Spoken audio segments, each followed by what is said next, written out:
One of the biggest questions surrounding the Reds this offseason is depth on the roster. Past the typical starter at each position, there is very little insurance to cover a big injury. How the Reds are filling this need is our main focus on today's podcast. Thanks for watching and listening to the Locked On Reds podcast. Let's get started. You are Locked On Reds, your daily Cincinnati Reds podcast, part of the Locked On Podcast Network, your team every day. You have found the Locked On Reds podcast, and I'm your host, Jeff Carr, the host with the addiction for the Reds, and I turn that addiction into information for you. Today, we are going to be talking about the depth of the Reds roster, why it is so shallow, and why the Reds really need to focus on this and how they can do that. We're also going to talk about the in-system options, what the Reds might have, and more importantly, what they don't have throughout their minor leagues. That's all coming up on today's Locked On Reds podcast. Thanks for making me your hashtag first listen of the day. We're free and available on all platforms. Make sure that you're subscribed right here on YouTube. I just pointed to the camera if you're listening on your favorite app, or if you're listening on your favorite app, make sure that you're following me there. That way you don't miss anything we've got for you. We are in off-season mode, as we like to say. It's going to be about 3 to 4 episodes a week, at least until we approach spring training, something that will change up the schedule once we get there. But for now, or if there's big news, I'll be jumping in emergency pod style. Hopefully, we'll get some big news as the offseason rolls on. But of course, during Christmas time, even if there wasn't a lockout, there wouldn't be a whole lot going on right now anyway. So we're focusing on some other areas of the team. And we've been talking about burning questions when it comes to certain players on the roster. So let's look at the roster as a whole.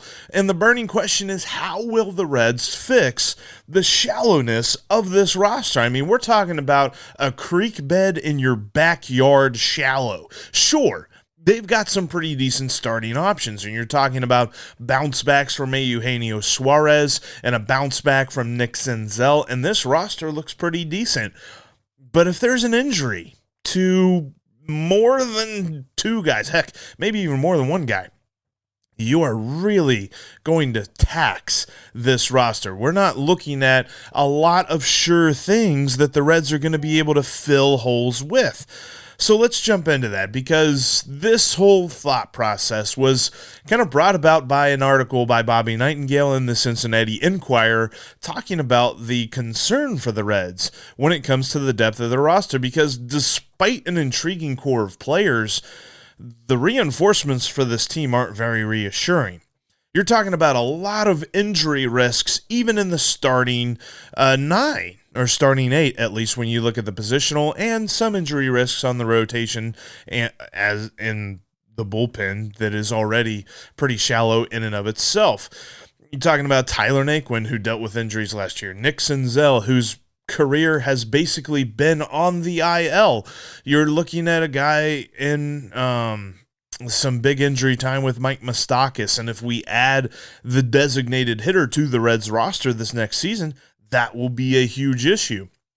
Talking about injury problems with Sonny Gray and Vladimir Gutierrez this past year. Sure, it was the most he's ever pitched in one single season, but toward the end of the year, he wasn't hurt, but he wasn't effective either. You could tell he had kind of hit like a physical wall when he got to a certain point there toward the end of August, early September.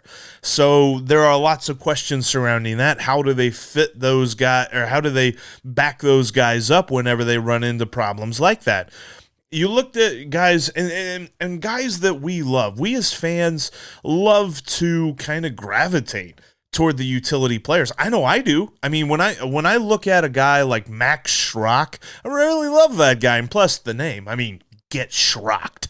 You know, the guy Schrocked the ball to right field, something like that. I love saying that whenever he hit a home run. I know it's dorky, whatever. I don't care. I'm kind of a dork anyway.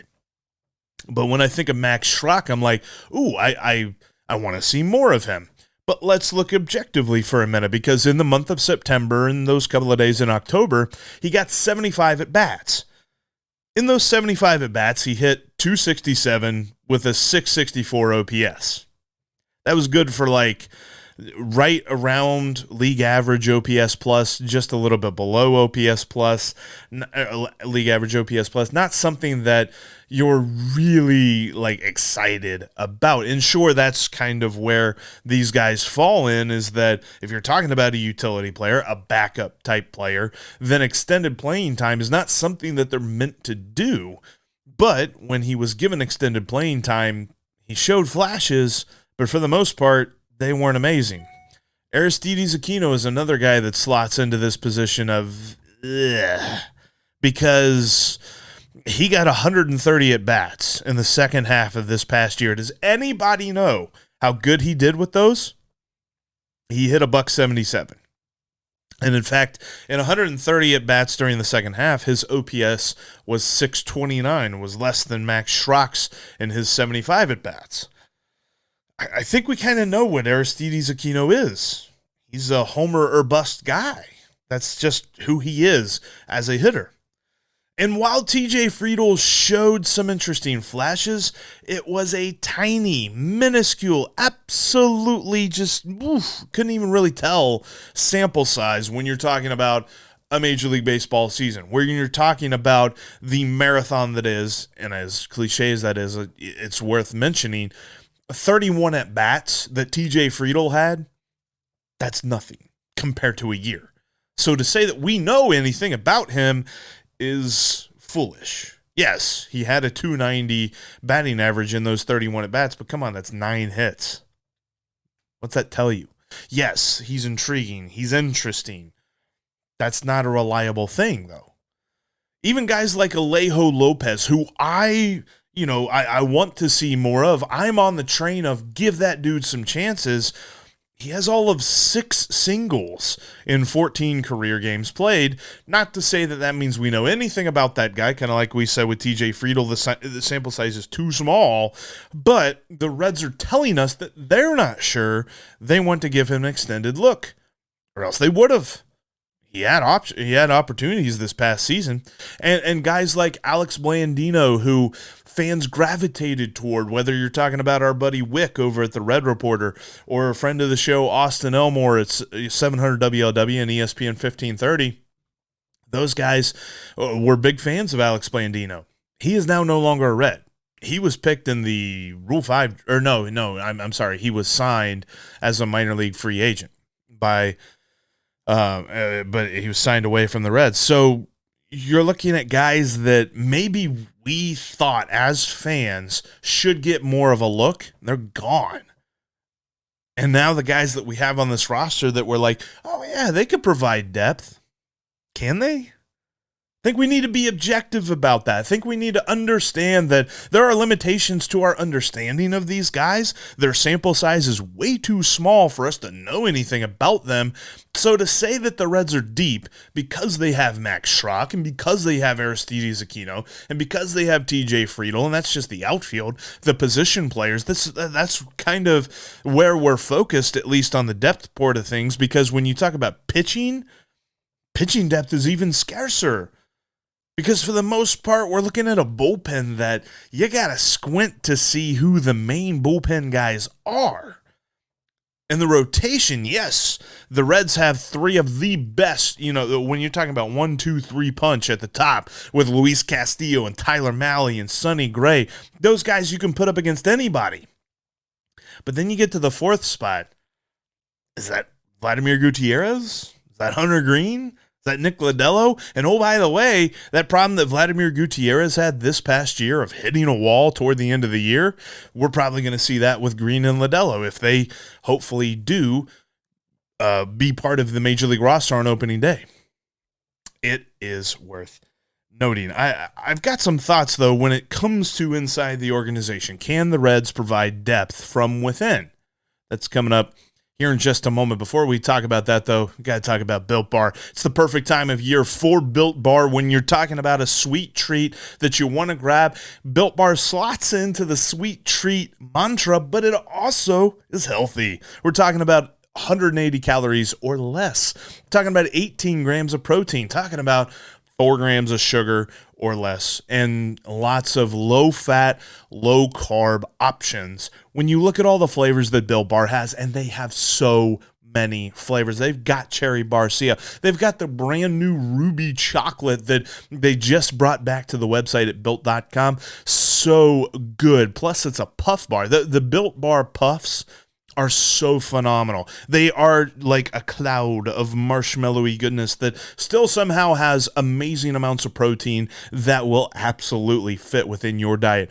Built Bar is the best option when you're talking about scratching that sweet itch, but also not breaking the diet. Go to built.com today. Use the promo code LOCK15 to get yourself some stocking stuffers, because nobody is happier than when they open a stocking and find a Built Bar in it. Check them out today, built.com, locked15 to save 15% off your next order. You can get a mixed box. You can get 1 box of your favorite flavor.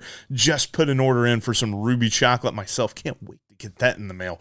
But they're all kind of great stuff that you can get at built.com today, and use that promo code locked15 to save 15% off your next order. Thanks again for making Locked On Reds your hashtag first listen of the day. Tomorrow, going to look at the Reds prospect rankings as brought to you by the man who knows more about the Reds minor leagues than Bob Castellini himself, Doug Gray. We're going to take a look at what he's got in store for the rankings. Might have Doug with me, might not. We're still waiting on a confirmation there, Doug. But regardless, we're going to break those down on tomorrow's podcast. And speaking of in organization, we've been talking about the depth of this roster and how it is concerning and how it is a thing that the Reds absolutely need to focus on. That they have reinforcements in the minor leagues. Other than the 2 stud starting pitchers in Lodelo and Green, hope is the word for the rest. And what do we always say? What does our friend Chad Dotson always say? Hope is not a strategy. Anyway, let's jump into this. Hunter Green and Nick Lodelo, in a world where teams are not incentivized to manipulate service time. Those 2 dudes are part of the Reds starting rotation on opening day. They're not opening day starters, but they should be your 4th and 5th guys. I believe that as much as Vladimir Gutierrez showed this past year, I think that in the power rankings of starting pitchers for the Cincinnati Reds, he is 6th. He is not 5th. He is not 4th. I believe Green and Lodelo already are ahead of him in that regard. And so if you could bring those guys up, you could move Gutierrez to a role where he's a spot starter. Maybe you create a 6-man rotation. Maybe he's just a spot starter, long relief type guy, because then you give David Bell an option out of the bullpen who has a longer than 1 inning stamina type approach. And I think that that is a good move, something that the Reds should absolutely do. You bring those 2 up, you boost the depth of pitching for this roster. Outside of those 2, though, nothing is certain. There are interesting guys. There are exciting guys. Dauri Moreta is an exciting dude who showed some electric stuff late last year in a very tiny sample size. Again, a guy that if you really tell me that you know who Dauri Moreta is, then I'm going to be concerned, because I don't know who he is. I know he's got an electric fastball, and I know that he is a dude that has the kind of upside that you're thinking the word closer. But do we know that? I don't. I'm not going to sit here and say that I know anything about Dauri Moreta. I know I'm excited. I know that he's not proven. Reiver Sanmartin is another dude who showed that he has a chance to be a reliable lefty, probably out of the bullpen, maybe as a spot starter, probably as a long relief type dude, but again, tiny sample size. Didn't see him that much last year, saw 2 starts. What do you know after 2 starts? You don't know anything after 2 starts. If you said you knew that Luis Castillo was a bad pitcher after the first 2 starts of the season last year, then you didn't know anything, because the second half of the year he was amazing. Just that first half really kind of derailed everything. 2 starts don't really tell us anything about a dude, but he has intrigue. I'm intrigued about him. TJ Friedl, mentioned him earlier, gave us optimism that he could be something in the outfield. He could be that dude. But let's be honest, even the Reds waited until September to even give him a shot. Dude wasn't up until September. They had outfield injuries. They had just inefficiency and all around not performances from Aristides Aquino.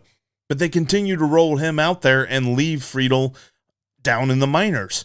And if we're being honest, he's a lefty hitter.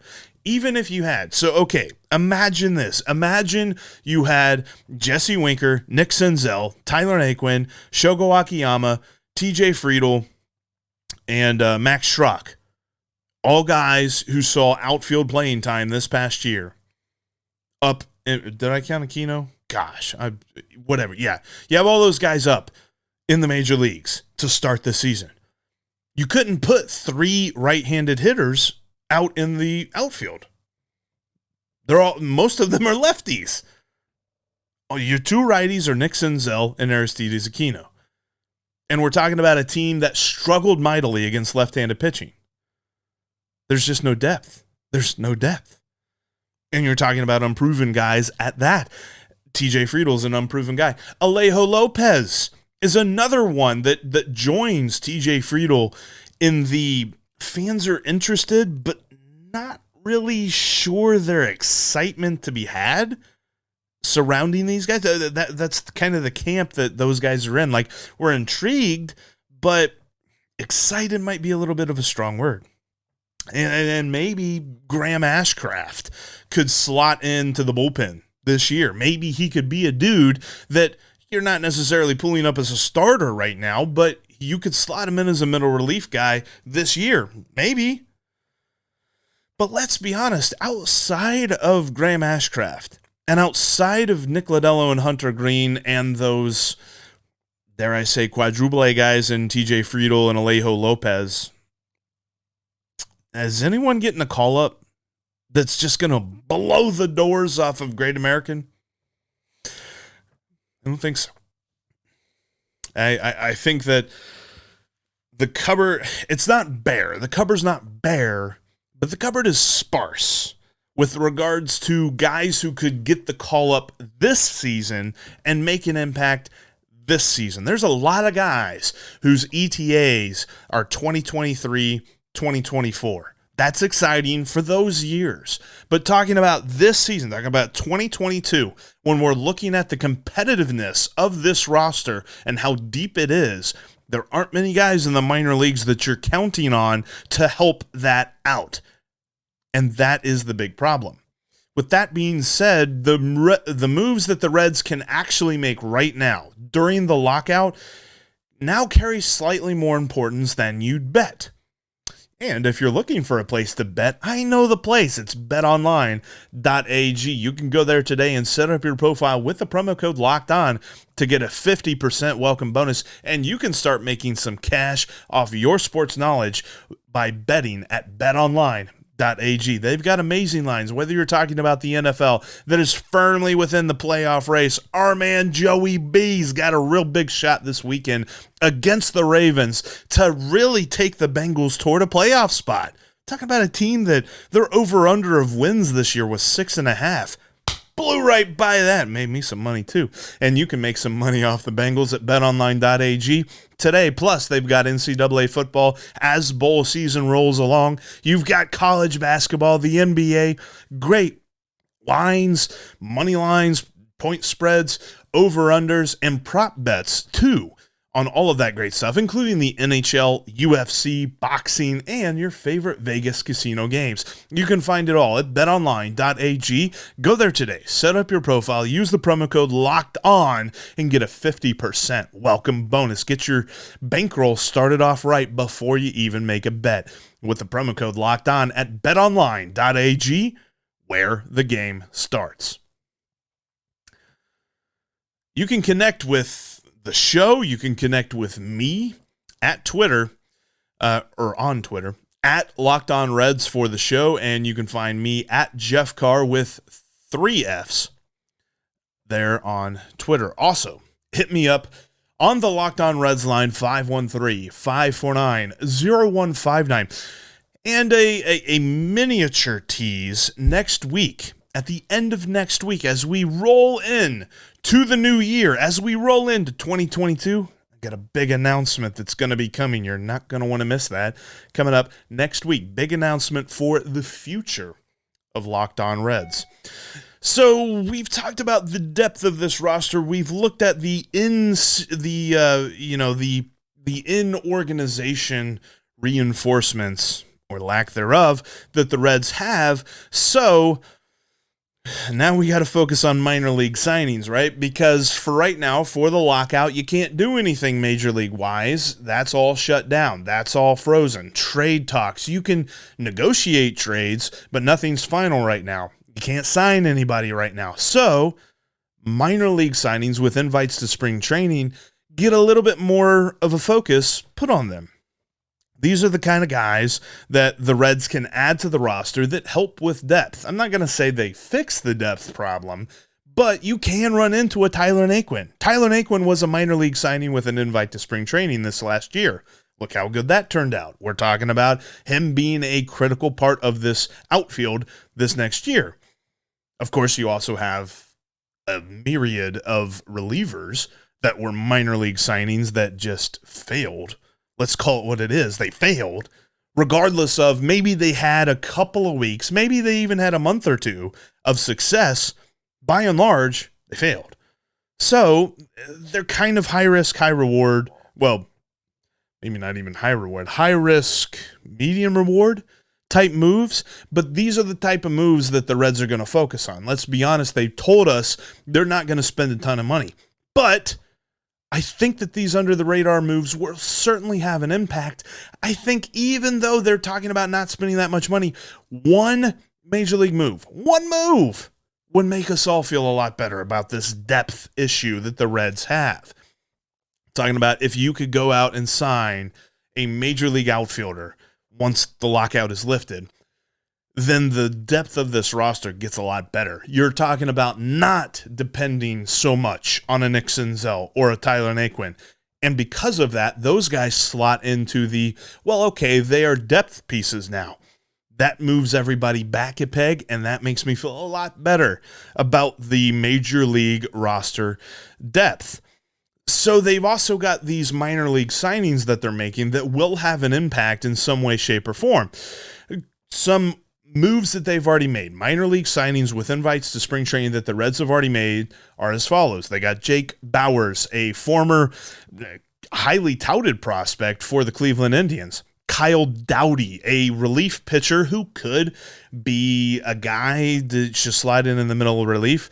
Trey Ambergy, Brandon Bailey, who we know we've had on the podcast a couple of times. He was on the Major League roster. They had to do the whole thing where they cut him off the Major League roster, but then re-add him through a minor league signing and an invite to spring training. So dude still has a shot to make an impact, could still be a nice relief option for the Reds. Andrew Knapp, Alan Cordoba, Trey, and I'm going to try this one, Wingenter. Trey Wingenter, I think is how you pronounce that.